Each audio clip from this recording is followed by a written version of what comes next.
I'm Harry Littman of Talking Feds. I'm really pleased to welcome, I wanted to say Molly Jong-Fast, but I keep reading that it's irreverent Molly Jong-Fast. Do you sometimes think your first name is irreverent? Were there many kids in school who had the irreverent name on them? Yeah. When did you become Molly Jong-Fast irreverent? Irreverent is such a weird thing to have as a describer. Moniker, yeah. Do you think it's not? You think it's like a little shaded? I'll take it. Yeah. I'll take it. No, irreverent's great. Yeah. I've been called much worse, even today. Yeah. Actually. Yeah, so I wanted to ask you, I'll ask you a question, you ask me a question. All right. Okay, is that fair? All right. So, we're in the middle of like a million different legal, like just everybody is in legal jeopardy, right? Trump is the main event, but there are a lot of other satellite events. What case do you think right now seems the most open and shut to you? Oh, open and shut. That's not where I thought you were going, because I don't know if it'll open and shut in the time we want. But the most open and shut, I actually think, is the Mar-a-Lago case. The documents. It's so straightforward. The law is so clear. All it has to be, you have classified documents. We know that. It says that on them. You take them and you're not supposed to. And, it just gets stronger and stronger every day. Killer evidence. So it's such a weird time where, teeny little things, pieces of knowledge you've acquired over 20 years have all some political significance, right? Removal and burden of proof, but it actually matters. So here, this witness who came forward, who we learned about a couple days ago, right, Molly Michael, she's going to bury him because she is unimpeachable, tried to stay with them, nicely well presented, and will say, oh, yeah, when he found out I was going to talk with the FBI, he said, you don't know anything about those documents. You can the jury, right? And that's, we focus on, Sonny the Bull Gravano or maybe Mark Mena, but they'll have bruising cross-examinations. I think, John Lauro will just weep and say no further questions. What are you going to do with so Mar-a-Lago? Okay, now I got one for you. I'll stick with the irreverent theme. So is this a little more meta and reflective than you're looking for? I love it. What do you see as that? Because, truth be told, you're very sort of substantive and trenchant, but through the prism of irreverence. Right. What do you see as the kind of role of irony, wit, humor in actually the mission of journalism of not just imparting facts, but giving the kind of point of view that hopefully will make people see the stakes here? The goal is always honesty, right? I'm on the opinion side, which gives me a lot of freedom. I don't have to not say what I think, whereas like a straight reporter needs to be able to tell a story without, of course we always know, right? But without their own personal bias, whereas I don't have to do that. But I do feel like there's even more impetus on me to be honest. And to be honest about where I'm coming when I'm looking at a case. Because I'm on the opinion side. Because you're on the opinion. And also because the goal here is always honesty, right? Yeah. So it might be funny that there's nothing we can do about the fact that the world is so deeply insane. I think if it were less insane, it might be less funny. You have to laugh to not cry. And the thing is, right, the Republican frontrunner has 4 indictments and a superseding indictment. And he can't stop winning. So. But that's it's preposterous. Yeah. But on the face of it, imagine, think about think of Gore Vidal writing about that. He wouldn't believe it. He wouldn't. I was listening to some of his writings on the plane on the way out here, and he was talking about how, George Bush was so beyond the pale. Right. George Bush is thought of as now a statesman. Not by me, but as a painter and a right. So Richard Nixon. Right. Donald Trump's the best thing that ever happened. Right. So I think that the sort of preposterousness of American politics lends itself to humor in a way that it's still very serious, and we always have to be serious about it, but it is. I mean, remember, like, Yeah. think about right Get now. me irreverent. Right. Get me Jong-Fast. Right. Okay. Think about yesterday's like big or the day before's big breaking news about Rudy Giuliani. Rudy Giuliani, sexually harassed or sexually, I mean, in a very inappropriate sexual contact with a young girl, Mark Meadows, assistant Cassidy Hutchinson. While Trump is making the speech at the Ellipse and John Eastman is leering, it's like out of Hieronymus Bosch. Right. Truly a horrendous scene from a different century. But I want to point out, like, we could talk about Rudy Giuliani and look back at Rudy Giuliani's time in the Borat movie, where he did the same thing. Right. The Borat movie, supposed to be a satire. Life imitates art. Right. Okay. So, I mean, it's just, I wouldn't be so irreverent if everything wasn't so insane. Right. And in fact, if the actual touchstone is truth, then it really, how do you get at a time where even that's up for grabs? But I shouldn't have said that because it's your turn to ask me the question. All right. So Menendez, Robert Menendez, this case is a big case with a lot of flashy evidence. He got off the last time with a hung jury.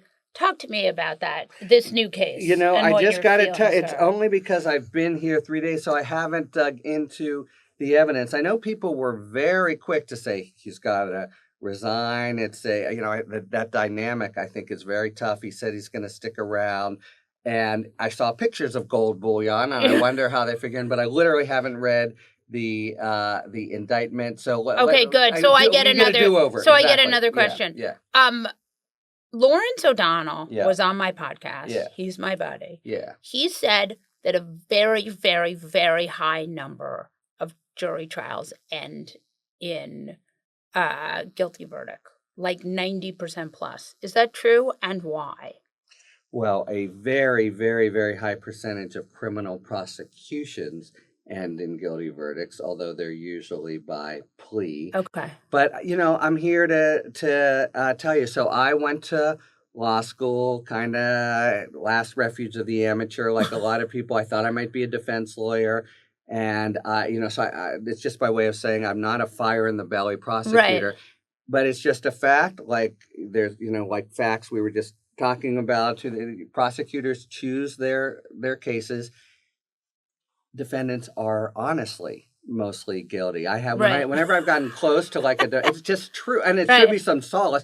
Maybe they have a good legal claim. I don't mean, and I totally respect defense lawyer, but whenever I get close to defense, I always say so.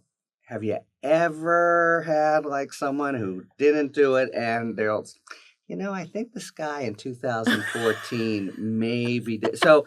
The evidence is so they choose. Now, of course, that's incredible. It really and it should be sort of reassuring because I know some people, especially in the age of Trump, have such fundamental mistrust for law enforcement, and it is, as the court said, the competitive business of ferreting out crime. Once you're engaged, you don't want to lose. But in any professional office, there's a lot of cases out there, and somebody who you're going to have trouble proving, or God forbid, you're not sure did it, unless they are themselves, and for independent reasons, a real plague on the community. So you really want to dig hard, kind of an Al Capone situation. You go to the next guy. So it's really the case. Now, trials are different because beyond a reasonable doubt, you only need one. Shit happens. I was just thinking of this Fulton County trial that's coming up.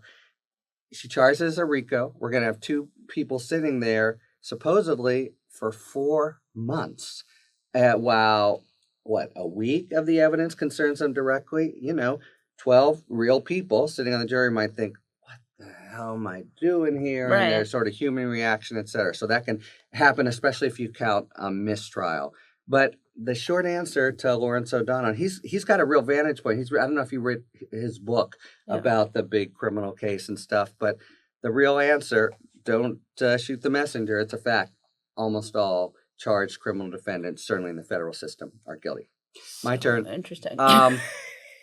You said recently something kind of terrifying, which is the media is giving us flashbacks to 2016. Yeah. I think there's an sort of overarching question of this festival of, where do we stand after sort of 8 years of Trumpism? How much is it in root and branch, and how do you purge it?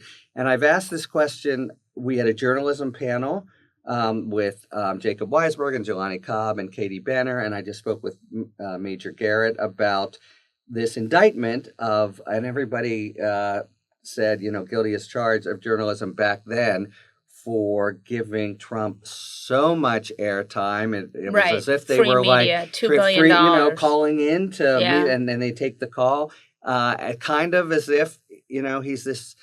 I think there was a sense of which he was always a kind of attention gathering buffoon. But the joke was sort of on us, right? Yeah. So when I hear you say you're getting flashbacks, that suggests to me that those grievous and consequential errors are being replicated. Is that how you see it? So I would say this. One of the things that I wrote in that piece, which I think is really, as sometimes I write something and I'll look back and I'll be like, oh, that was not. No, I think, oh, that was stupid. That's not right. Or it'll haunt me. But this I actually think was right, which was I said that Trump was treated as a joke and Hillary was treated as a fait accompli, that she was sort of gonna be it. And he was really like a joke candidate. So if you covered him, the stakes were low because he had a 20% chance of winning, right? After he won and we were grappling with how to cover an autocrat, that was a different story. There is some feeling now, right? He won once against Trump. He's, there's been a lot of what's so interesting about being a writer and being on the opinion side is that I see these anxieties boil up. And sometimes they're the anxieties of straight journalists and politics editors. And sometimes they're the fantasies, right? And last night at this talk that I was at, Chris Hayes he said something brilliant. He said the age issue is a great issue if you don't know anything, right? Like political journalists love it because it's meaningless, right? You can say he's old and you have to say, yes, he's old. And the other guy says, yes, he's old, right? And Trump is 3 years younger than Biden. Fundamentally, it's just so meaningless. But the child tax credit and the nuances of legislation, something that Trump has never been guilty of legislating, is more substantive and harder to write about, which is true. So what you're seeing, the flashbacks to 2016 are not the sort of slavish attention to Trump, but the simplicity of, I would like storyline narrative. Yeah, fine and old. It's just, and it's also just this sort of way that the media, and again, I don't want to blame the media because the media is super important and we're part of it, right? Like the idea, people, right, when they call out the mainstream media and they're in it, it's very annoying. So I would say, I think the thing that I worry about is that it seems to be stories kind of come from groupthink and sort of go around, and sometimes they influence sometimes they're meaningless and they go away, right? But sometimes they influence voting, and sometimes they actually create themselves into being. And I think of the Hillary email story, right? She was sloppy with her emails. Is she a criminal mastermind? No. Was she treated like she was a criminal mastermind? There was a question, right? And that's, for example, the Hunter Biden gun charge, right? He didn't dispose of the weapon, a federal gun charge. Okay, now we go to your question. How usual is what Hunter Biden was charged with? The choices are A, very unusual, B, non-existent. And I can go in with B in this, but you do have to understand DOJ policies because that crime's on the books. Right. They'll occasionally have recourse to it, but those occasions are because of an X factor. Right. For example, the being guy, the son of the president. Well, no, that's the Y factor here, or the Z factor, the B factor. Yeah. But no, it's The guy who lied on the form used the gun to commit another crime. Right. The guy who lied on the form was a straw purchaser. Right. The guy we happen to know is responsible for 20. Never, though, just a freestanding charge. And I've really plumbed the depths. I can't find a single case. And, you know, as you say, it's not simply he didn't have 11 days unloaded in the dumpster. And then she throws it out. The throws girlfriend throws it out. Yeah. And then they call the FBI. They wouldn't have even known about it. Exactly. Had they not called. So and I've written, you know, this, he was charged with a crime. His offense just being the you know, it was his last name. So that's really bad. All right. I got time we got one more maybe?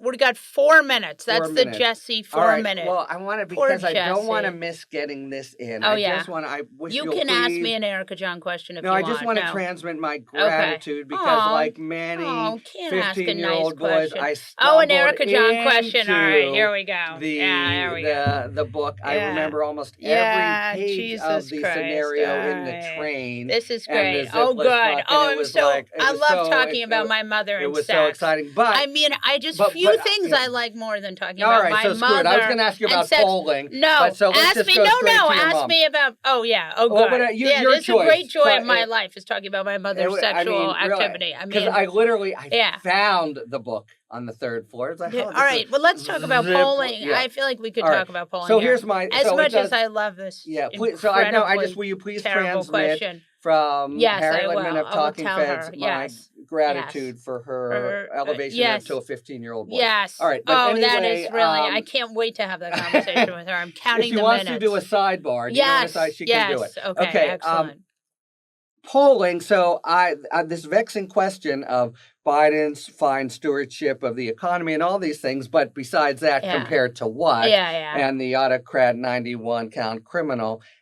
I think you've written thought quite a lot about polling. Yes. And I think there's a sense in which the sour mood of the nation, I think of Groucho Marx and horse feathers and whatever it is, I'm against it. And when you say Biden, you're going to get trapped, you're going to wind up with a tie, but it doesn't really augur a tie electorate. And in part because of polling and the mood of the electorate today. Thoughts? Okay, so national polling is bullshit, and it's been national. Am I allowed to curse here? Because this is not cable news. I'm trying to think of a word we haven't said on Talking Feds, but I can't. National polling is bullshit. Yeah.